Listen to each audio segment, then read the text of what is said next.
हम लोग 74वीं वर्ष में प्रवेश कर रहे हैं और हमारा देश पिछले 74 वर्ष में कई सारी तरक्कियों के नए आयाम को छुआ है और हमारा देश दुनिया के तमाम बड़े देशों से जो समृद्ध देश हैं उनके साथ कंधे से कंधा मिलाकर हर चीज़ में अपनी भागीदारी दर्ज कर रहा है और ये हम सभी देशवासियों के लिए गौरव की बात है।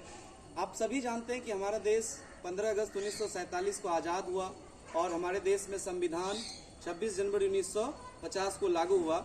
जो संविधान 9 दिसंबर 1946 से बनना शुरू हुआ था और 26 नवंबर 1949 को बनकर तैयार हुआ, जिसको बनाने में 2 वर्ष 11 माह 18 दिन लगे, जो पूरी दुनिया का सबसे बड़ा लिखित संविधान है। और हम उस संविधान से निर्भर करने वाले देश के नागरिक हैं। ये हम सभी लोगों के लिए फख्र की बात है कि हम सभी भारतवासी हैं और हम लोग अपने भारत का परचम पूरी दुनिया में लहरा रहे हैं। चाहे वो कोई भी फील्ड हो, विज्ञान हो, गणित हो, टेक्नोलॉजी हो, खेल हो, शिक्षा हो, किसी भी जगत की बात हो, तो हम लोग पूरी दुनिया में अपना परचम लहरा रहे हैं।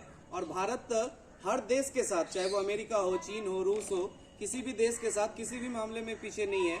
और आज हमारे देश में वो हर चीज़ें हो रही है जो दुनिया के तमाम समृद्ध देशों में हुआ करती थी। हमारे देश में अब नौसैनिक का अपना खुद का जहाज बन रहा है, नए नए फाइटर प्लेन बन रहे हैं। विज्ञान इतनी तरक्की कर चुका है कि हमारे IIT कॉलेज दुनिया के टॉप यूनिवर्सिटीज़ में शामिल हो रहे हैं। कई सारे यहाँ से खोज हो रहे हैं। और आपको पता है कि दुनिया की सबसे बड़ी जो कंपनी आजकल चल रही है, माइक्रोसॉफ्ट, गूगल, सबों का जो CEO है वो हमारा कोई इंडियन है, चाहे वो सत्या नडेला हो, सुंदर पिचई हो। तो काफ़ी बड़े बड़े पद पर आसीन है हमारे ये भारतीय और पूरी दुनिया में अपना डंका बजा रहे हैं। तो हम एक शिक्षक होने के नाते आप सभी छात्रों से ये उम्मीद रखेंगे कि आने वाले वर्षों में जब आप, चूंकि आप ही भारत के कल हैं, आने वाले भविष्य के कल हैं, तो आपसे ये उम्मीद जायज़ है कि आप आने वाले समय में कुछ ऐसा करें कि अपने समाज, अपने सोसाइटी, अपने माता पिता और अपने देश का सर फख्र से ऊंचा करें।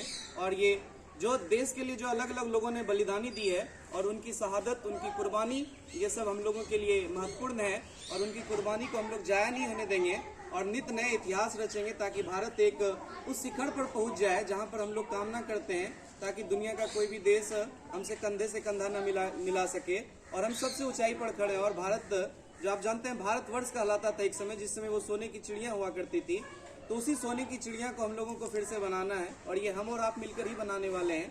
तो उम्मीद करता हूँ कि आप सभी लोग अपने इस गणतंत्र भारत की रक्षा करेंगे, इसके संविधान का पालन करेंगे और आने वाले भविष्य के कल को ढेर सारी शुभकामनाएं और अंत में गणतंत्र दिवस की ढेर सारी शुभकामनाएं। भारत माता की जय, वंदे मातरम, वंदे मातरम। अगर कोई स्पीच देना चाहे या कोई गीत गाना चाहे तो